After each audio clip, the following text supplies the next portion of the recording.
Other stories accused you of being an alcoholic. Were you, Frances? No, I was never an alcoholic. Did you ever use dope? No, never. Hollywood in the 1930s could make you a star overnight, but it could destroy you just as fast. One talented actress from Seattle had everything: beauty, talent, and roles opposite the biggest names in the business. Then it all came crashing down in the most brutal way imaginable. This is Spotlight, Pressure, and Madness, the brutal end of Frances Farmer. Frances Elena Farmer was born on September the 19th, 1913, in Seattle, Washington. Her parents, Ernest Farmer and Lillian Van Ornum Farmer, couldn't have been more different from each other. Ernest was a lawyer who defended labor organizers and international workers of the world members in court, while Lillian ran a boarding house and held strong opinions about everything from nutrition to education. Their marriage was troubled from the start, and by the time Frances was 7 years old in 1920, Ernest had moved out. The divorce wouldn't be finalized until 1929, but the damage to the family was already done. Frances grew up watching her parents' bitter relationship play out. She worked odd jobs throughout her youth. As an usherette in a cinema, a laborer in a soap factory, and a waitress, anything to pay for her education. She had inherited her mother's outspoken nature and her father's independent spirit, creating a personality that refused to back down from what she believed. At the University of Washington, Frances initially studied journalism, but the university's drama department captured her attention. She began appearing in campus productions, and her talent was undeniable. In 1935, while still at the university, she won a writing contest sponsored by a leftist magazine called The Voice of Action. The prize was an all-expenses-paid trip to the Soviet Union to experience the Moscow Art Theater. Some people in Seattle were scandalized by the whole thing, but Frances took the trip. She saw it as an opportunity to eventually get to New York and pursue her dream of becoming a serious stage actress. When Frances returned to the United States in 1935, she had plans to work in theater. She wanted to be on stage in New York performing serious drama. Instead, on her 22nd birthday in September 1935, she signed a 7-year contract with Paramount Pictures. Hollywood had come calling, and despite her deep reservations about the film industry, she accepted.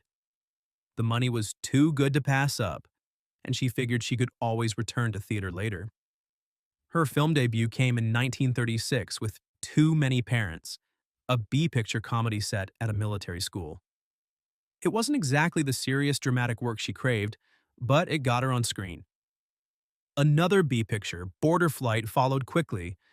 Paramount was testing her, seeing how she photographed, how audiences responded to her. Then came her breakthrough role opposite Bing Crosby in the musical Western Rhythm on the Range, released in 1936. Crosby was one of the biggest stars in Hollywood at the time, and being cast opposite him meant Paramount saw real potential in Frances. Almost overnight, she went from unknown contract player to rising star. The camera loved her. She had striking features, intelligence in her eyes, and a presence that couldn't be taught. Paramount studio head Adolph Zukor called her after the film's success and told her she needed to start acting like a star now that she was becoming one. He wanted her out at parties, being photographed at nightclubs, dating the right people, giving interviews where she gushed about how much she loved Hollywood. But Frances had absolutely no interest in the Hollywood social scene. She preferred staying home, reading books, studying her craft, and avoiding the phoniness of the studio publicity machine. The Hollywood press didn't know quite what to do with an actress who refused to play the game. They started calling her difficult and temperamental. In February 1936, she married Paramount actor Leif Erikson in a surprise ceremony in Yuma, Arizona. Erikson, whose real name was Wycliffe Anderson, was handsome and charming. But the marriage would prove to be yet another complication in her increasingly complicated life. They were two ambitious people trying to build careers in a cutthroat industry, and the pressures would eventually tear them apart. Later that year, she appeared in Come and Get It opposite Joel McCrea, directed by the legendary Howard Hawks and William Wyler. Hawks would later say that Frances was the best actress he ever worked with, and Hawks had worked with everyone. The film showcased her talent and solidified her status as someone to watch.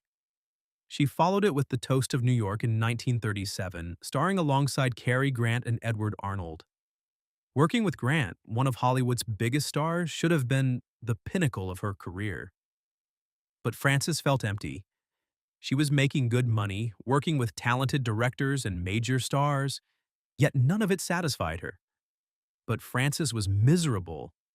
The parts Paramount gave her didn't satisfy her desire to be taken seriously as an actress. In mid-1937, she left Hollywood to do summer stock theater on the East Coast, performing in Westchester, New York and Westport, Connecticut.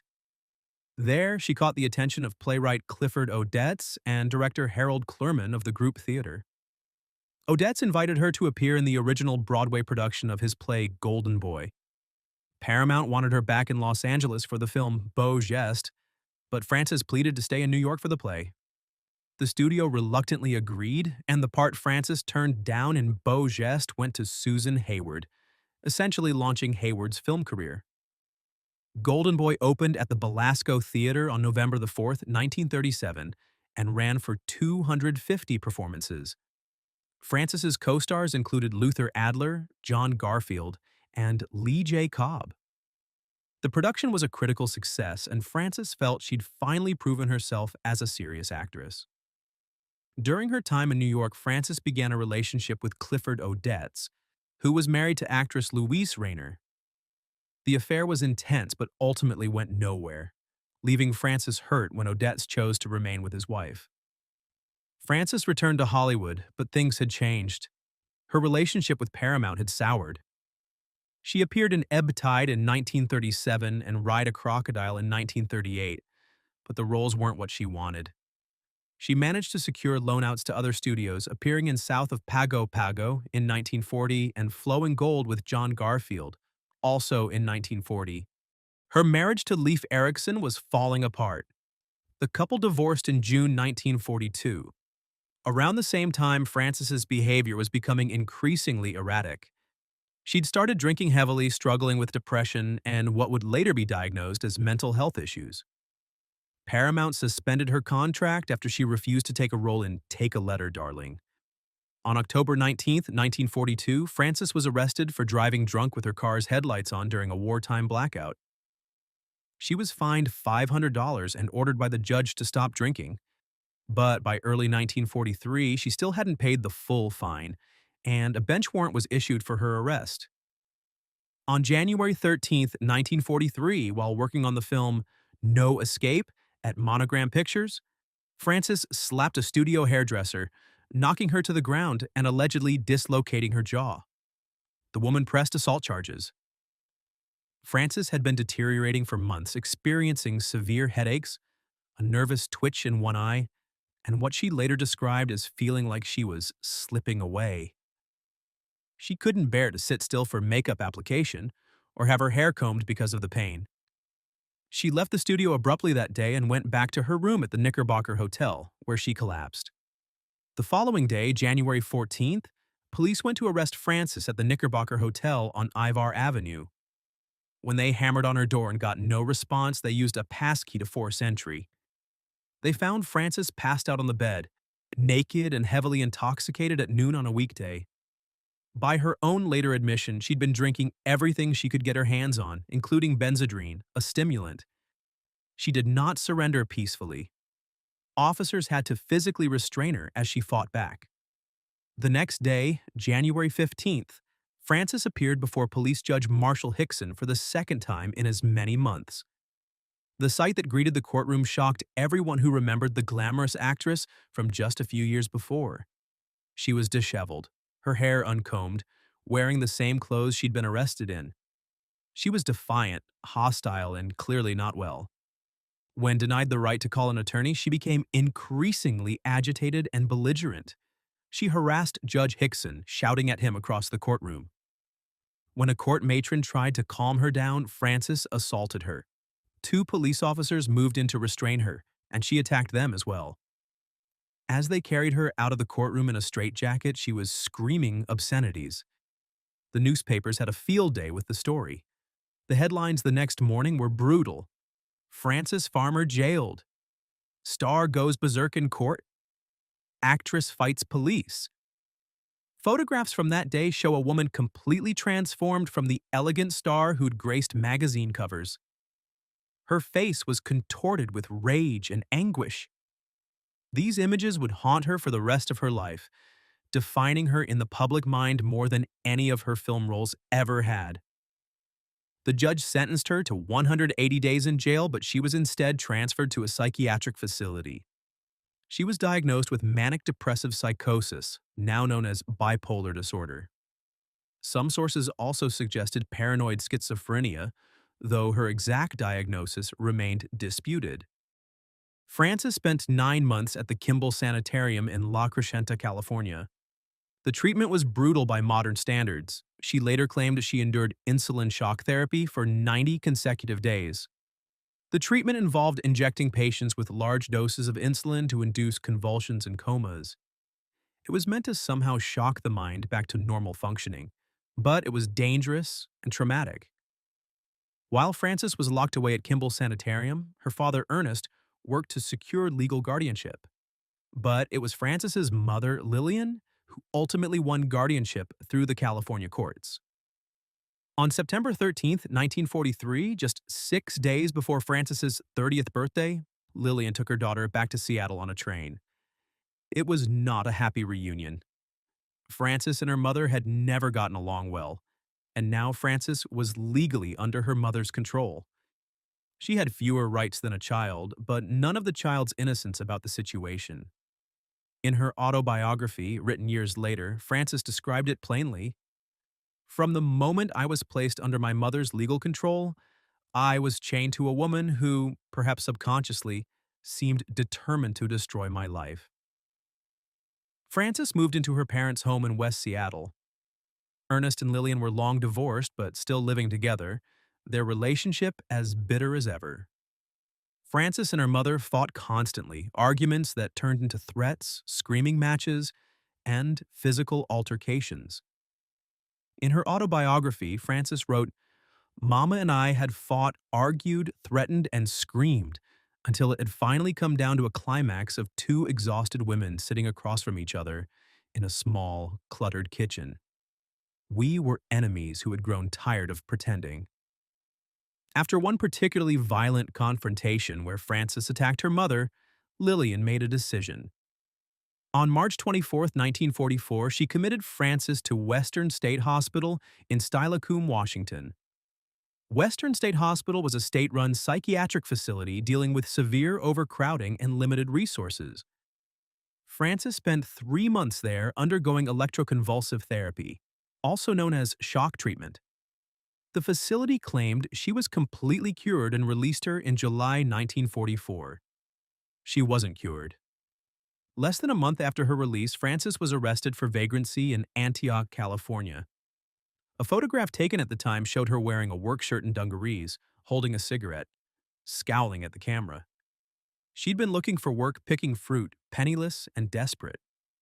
People who recognized her offered help from San Francisco, Hollywood, and New York, but she ignored them all. She spent one night in jail, was fined $10, and released back to her parents' custody. The pattern continued. Frances would try to run away, get picked up by police, and end up back with her parents. In May 1945, her mother had her recommitted to Western State Hospital.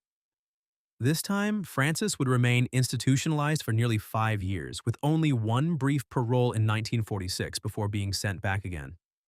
The conditions at Western State Hospital during this period were grim. The facility was understaffed and overcrowded. Frances later described the wards as chaotic and unsanitary, with patients often left unattended or restrained for long periods. She spoke of feeling isolated and frightened, trapped in a system that seemed designed to break people rather than heal them.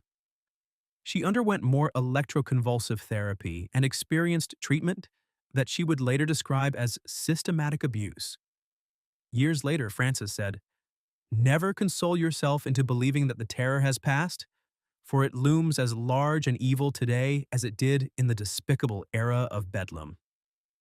She wanted people to understand what happened to patients in those back wards of psychiatric institutions hoping that sharing the horror might lead to change. In 1978, Seattle writer William Arnold published a book called Shadowland, which claimed that Frances had been subjected to a transorbital lobotomy while at Western State Hospital. The procedure, developed by Dr. Walter Freeman, involved inserting an instrument through the eye socket to sever connections in the frontal lobe of the brain. The book's claims were sensational and horrifying. When the 1982 film Frances was made, starring Jessica Lange, it featured a graphic scene of Frances undergoing this lobotomy. The movie was based largely on Arnold's book and became many people's primary source of information about Frances Farmer's life. There was just one problem. It wasn't true. During a court case over copyright infringement related to the film, Arnold admitted that the lobotomy episode and much of his biography had been fictionalized. In DVD commentary for the film years later, director Graham Clifford said, "We didn't want to nickel and dime people to death with facts." Frances's family members, including her sister Edith, consistently deny that any lobotomy took place. Edith said that hospital authorities had asked their parents for permission to perform the procedure, but their father was horrified by the idea and threatened legal action if they tried. Frances herself, in a 1968 tape-recorded interview with writer Lois Kibbe, said she'd heard women on her ward pleading for lobotomies because they'd been told it would sever the nerve that controls grief. But she told Kibbe and other friends that she did not have the operation. Despite the evidence disproving the lobotomy story, it became the most enduring myth about Frances Farmer's life. For many people, that's all they know about her, a talented actress who was lobotomized. The truth, while less sensational, was still devastating. Frances was finally released from Western State Hospital in 1950. She was 36 years old and had spent nearly 7 years in and out of institutions. She immediately fought to have her mother's guardianship terminated. In 1954, a judge granted her request, declaring her competent to manage her own affairs. The years that followed were difficult. Frances worked odd jobs to survive, including sorting laundry at the Olympic Hotel in Seattle, the same hotel where she'd once celebrated the premiere of Come and Get It. In 1954, she married Alfred H. Lobley, a utility worker, but the marriage ended in divorce in 1957. By then, both of her parents had died. In 1957, Frances began her comeback. A small-time advertising salesman named Reuben J. Kennedy recognized her while she was making the rounds of liquor stores in Indianapolis. He convinced her to leave with him for San Francisco, where he engineered her return to public attention. She appeared on The Ed Sullivan Show and in episodes of television dramas. In January 1958, Frances appeared on This Is Your Life, hosted by Ralph Edwards. Unlike most episodes, Frances was not surprised. She'd agreed to appear to set the record straight about the misunderstandings surrounding her troubles. The appearance was deeply uncomfortable to watch. Frances answered Edwards' questions in an expressionless monotone, showing little reaction as old teachers and college friends were paraded before her. Viewers saw a woman who seemed disconnected, as if the vivacious actress of 2 decades before had been hollowed out. As compensation, the show gave her a 1958 Edsel Pacer. Frances began working in stock theater again, appearing in productions of The Rainmaker and The Chalk Garden. One of those performances was at the Avondale Tent Theater in Indianapolis. A local television program director saw her and offered her a job hosting an afternoon movie series. Frances accepted, and Frances Farmer Presents debuted on Indianapolis station WFBM-TV. From 1958 to 1964, Frances hosted Frances Farmer Presents on Indianapolis station WFBM-TV, introducing vintage movies and occasionally interviewing visiting celebrities. The format was simple. She'd come on screen before and after the film, sharing a bit about the movie and its stars, making it feel personal for viewers tuning in from their living rooms. She found steady work and a comfortable place in the Indianapolis community. The people there didn't treat her like a scandal or a tragedy. They just treated her like Frances, the woman who hosted the afternoon movie show. She was in demand as a public speaker around town, talking to women's clubs and civic organizations. She also served as actress in residence at Purdue University, mentoring drama students who hung on her every word about technique and the craft of acting. She appeared in university productions including The Seagull in 1962, finding fulfillment in teaching young actors and seeing their talent develop. These students knew who she'd been, but they cared more about what she could teach them now. In a 1962 letter to her sister Edith, Frances wrote that she had enjoyed the last few weeks so much in quiet and settled way, and I do think I've never felt better in my life. For someone who'd spent years institutionalized, who'd lost nearly a decade of her life to psychiatric hospitals, this piece must have felt miraculous. She appeared in one final film, The Party Crashers, released in 1958.